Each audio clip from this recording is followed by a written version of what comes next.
नमस्कार दोस्तों, नमः शिवाय जीवन ज्योति चैनल में आप सभी का हार्दिक स्वागत करती हूँ। दोस्तों, आज बात करूंगी सावन मास में हमें क्या क्या करना चाहिए, क्या क्या नियम अपनाना चाहिए, क्या व्रत रखना जरूरी है, व्रत नहीं रख सकते हैं तो हम किस प्रकार से भगवान भोलेनाथ जी की कृपा प्राप्त करें, क्या क्या तैयारियां हमको सावन मास से पहले कर लेनी चाहिए, सुहागिन स्त्रियों के लिए क्या नियम है, कौन सी ऐसी वस्तु है जो सुहागिन स्त्रियों को अवश्य ही धारण करना चाहिए अपने सुख और सौभाग्य की वृद्धि के लिए। सारी बातें आप लोग जानेंगे। सावन मास में भगवान भोलेनाथ जी की कृपा कैसे प्राप्त करें, किसी भी प्रकार का आडंबर आपको नहीं करना है, कोई मन में संशय नहीं रखना है, किसी भी प्रकार की दुविधा आपको नहीं रखनी है, क्योंकि भगवान हमारी सभी स्थिति परिस्थिति को समझते हैं। यदि हम पूरी तरह से श्रद्धा भाव से निर्मल मन से उनके चरणों में समर्पित हैं, उनको हमने सौंप दिया है अपने जीवन का सारा कार्यभार, तो वो स्वयं हमारे सारे जीवन के कार्यभार को देख लेंगे। केवल हमें निर्मल मन से उनके चरणों में लीन रहना है। दोस्तों, तो कोई कठिनाई नहीं है। आप सभी लोग सावन मास के संपूर्ण नियम को जान लें। जिनके पास समय नहीं है, जिनके पास अधिक व्यस्तता है, या फिर जिन भाई बहनों को कोई शारीरिक दिक्कत है, कष्ट है, उन्हें मंदिर जाने में दिक्कत है, या वो प्रतिदिन सुबह और संध्या के समय मंदिर नहीं जा सकते हैं, या फिर व्रत धारण नहीं कर सकते हैं, उनके लिए क्या नियम है। दोस्तों, सारी बातें आप लोग जानेंगे। इस वीडियो को देखने के बाद आपके मन से सारी संशय, सारी दुविधा दूर हो जाएगी। यदि आपके मन में कहीं ये है कि मैं ये नियम नहीं कर पा रहा हूँ या कर पा रही हूँ, तो मुझे भोलेनाथ जी की कृपा कैसे प्राप्त होगी, माँ गौरी जी की कृपा कैसे प्राप्त होगी, ये सारी बातें आप लोग जानेंगे। तो वीडियो में आप लोग अंत तक बने रहिएगा। आपको वीडियो पसंद आता है तो इसे एक लाइक जरूर कीजिएगा। पहली बार है चैनल पे तो इसे सब्सक्राइब कर लीजिएगा। कमेंट बॉक्स में नमः शिवाय अवश्य लिखिएगा। दोस्तों, आइए जानते हैं कि सावन मास किस तरह से आपके लिए शुभ फल प्रदान करे, क्या क्या नियम आपको करने हैं। दोस्तों, सबसे पहली बात तो 4 जुलाई से 2023 में सावन मास प्रारंभ हो रहा है, आप सभी लोग जानते हैं। और यह भी जानते हैं आप सभी लोग कि इस बार ये सावन मास 2 महीने का होने वाला है, क्योंकि मलमास इस महीने में लग रहा है। तो 2 माह का सावन मास होने वाला है। और यदि मैं सावन सोमवार की बात करूं तो 4 सोमवार नहीं बल्कि 8 सोमवार का व्रत आप लोगों को धारण करना होगा, क्योंकि यदि आप सावन सोमवार का व्रत धारण करते हैं तो मलमास भी इसी सावन माह में लग रहा है, तो आपको मलमास का सोमवार छोड़ना उचित नहीं माना जाता है। अब बात आती है कि आपको क्या क्या तैयारियां करनी चाहिए। दोस्तों, जहां तक मंदिर जाने की बात है, अत्यधिक पुण्य फल प्राप्त होता है यदि हम शिव मंदिर में जाते हैं। शिव मंदिर में जाने से, भगवान भोलेनाथ जी की पूजा अर्चना करने से हमें विशेष कृपा प्राप्त होती है। लेकिन जो भी भाई बहन नहीं जा पा रहे हैं किसी भी कारणवश, वो अपने घर में भी पूजन अर्चन कर सकते हैं, ऐसी कोई बात नहीं है।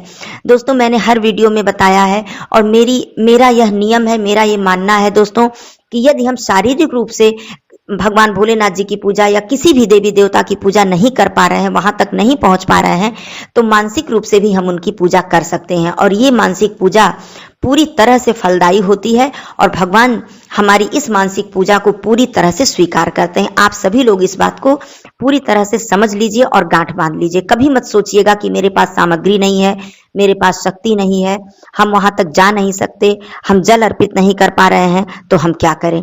दोस्तों, कोई दिक्कत नहीं है। तो मैं नियम की मैं बात करती हूँ। सबसे पहले आप लोग तैयारी कर लीजिए।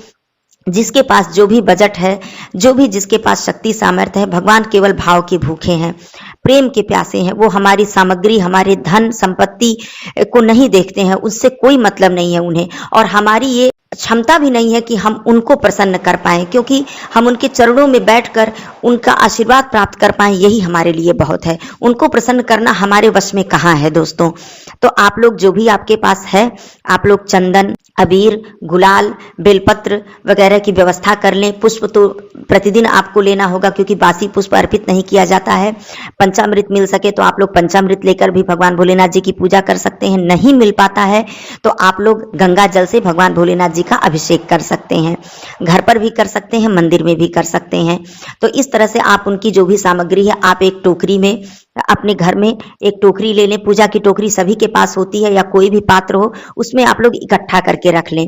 क्योंकि चाहे आप मंदिर में जाकर पूजा करें, चाहे आप घर पे पूजा करें, तो ऐसा नहीं है कि सुबह आपने स्नान किया और सुबह आप पूजा करने बैठे तो आपको सब सामग्री इधर उधर ढूंढनी पड़े, उसमें समय व्यतीत हो। आप लोग सावन मास के लिए पूरी तरह से जो भी आपके पास शक्ति सामर्थ्य हो, भगवान भोलेनाथ जी के लिए सारी सामग्री इकट्ठा कर लें। गुड़, चीनी, अबीर, गुलाल, पीला चंदन, सफेद चंदन, माँ भगवती जी के लिए सिंदूर, इस तरह से सभी सामग्री इकट्ठी कर लें। बेलपत्र की जहां तक मैं बात करूं तो बेलपत्र बासी नहीं होता है। आप लोग एक दिन बेलपत्र तोड़े तो उसे 2-4 दिन जितना भी आपको हो सके, 1 सप्ताह तक भी आप लोग धुलकर अर्पित कर सकते हैं। वह भी नहीं मिले तो आप लोग यदि शिवालय में जाते हैं तो वहां पर अर्पित किया हुआ बेलपत्र भी उठाकर धुलकर आप लोग अर्पित कर सकते हैं। तो इस तरह से सभी सामग्री की व्यवस्था करके आप लोग एक टोकरी या एक पात्र में रख लें, जिससे कि आप लोग को पूजा अर्चना करने में सरलता हो, चाहे घर पे या मंदिर में। सुहागिन जो हमारी माताएं बहनें हैं वो हरी चूड़ियां जरूर धारण कर लें, चाहे वो थोड़ी थोड़ी चूड़ियां ही पहने, लेकिन हरी चूड़ियां सावन माह में अवश्य पहने। श्रृंगार अवश्य करें पूजन करने से पहले, इससे माँ भगवती जी, माँ गौरी जी का आशीर्वाद प्राप्त होता है। दूसरी बात, सावन माह में भोलेनाथ जी की पूजा अर्चना तो करनी चाहिए, साथ में माँ भगवती जी को भी श्रृंगार की सामग्री अर्पित करनी चाहिए। मैं ये नहीं कह रही हूँ कि आप लोग सारी श्रृंगार की सामग्री, 16 श्रृंगार की सामग्री की व्यवस्था करें।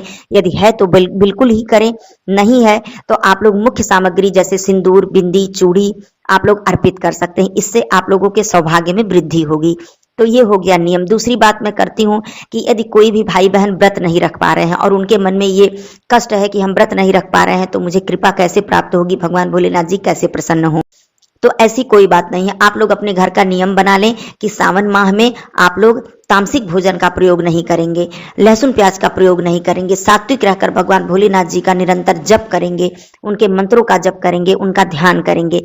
तो इस तरह से भी आपका नियम पूरी तरह से पूरा हो जाएगा, इसमें कोई संशय नहीं है। व्रत की मैं बात करूं, जो भी भाई बहन थोड़ी बहुत शक्ति सामर्थ्य है, व्रत रख सकते हैं तो वो संध्या को एक समय मीठा भोजन भी ग्रहण कर सकते हैं, अर्थात एक अनाज खा सकते हैं, इसमें कोई दिक्कत नहीं है। और जिनके पास बिल्कुल ही शक्ति सामर्थ्य नहीं है, शारीरिक दिक्कत है, वो बिना व्रत रहे भी नियम का पालन कर सकते हैं। तो इस तरह से आप शिवालय में भी जा सकते हैं और अपने घर में पूरी विधि विधान से भगवान भोलेनाथ जी की पूजा अर्चना कर सकते हैं।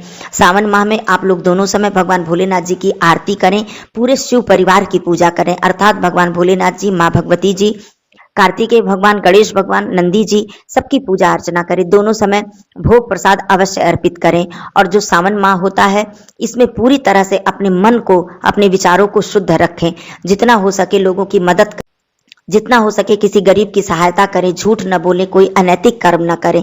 इस तरह से सावन माह का पूरा पुण्य फल आप लोग प्राप्त करें। 2 माह का हो रहा है सावन माह, तो ये जो नियम है ये आपको 2 माह तक पूरी तरह से निभाना होगा।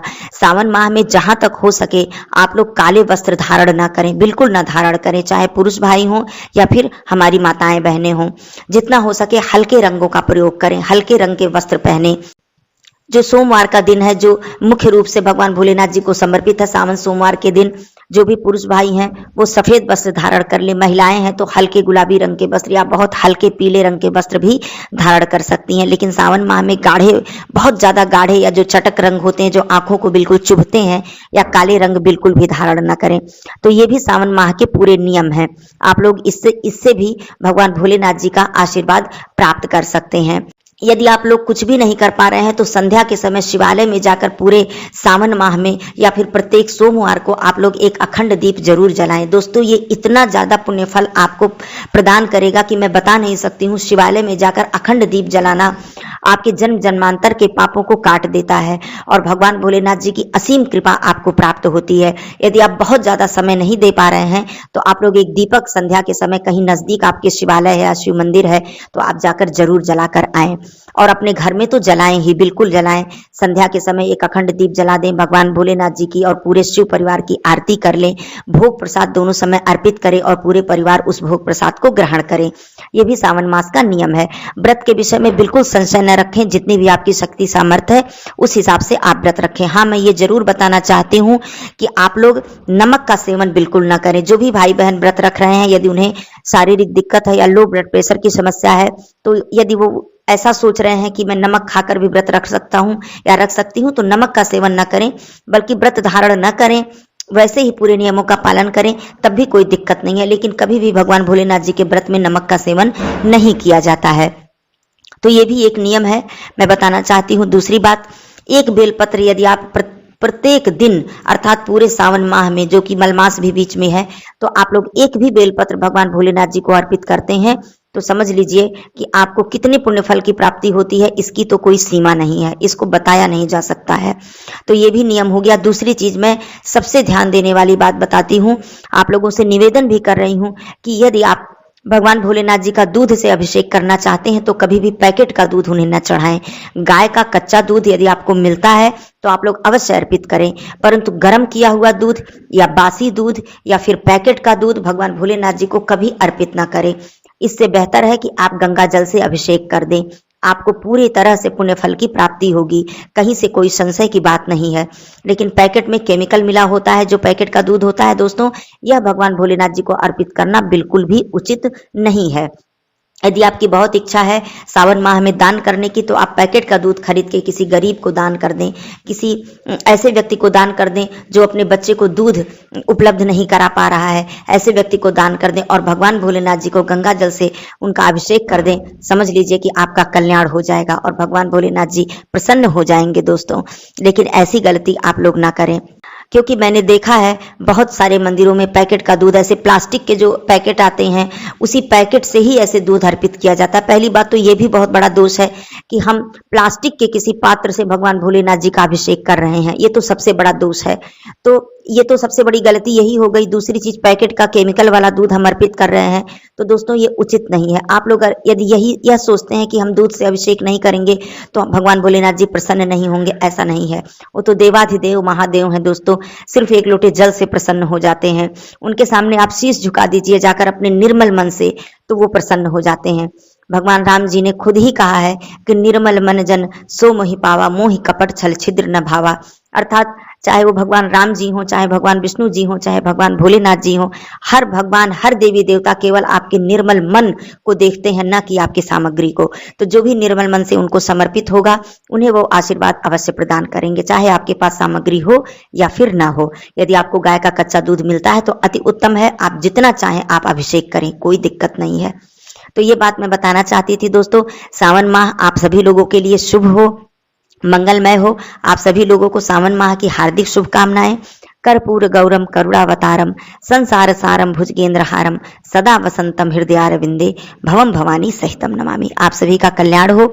फिर मिलती हूँ ऐसे वीडियो में, तब तक के लिए दोस्तों धन्यवाद। नमः शिवाय।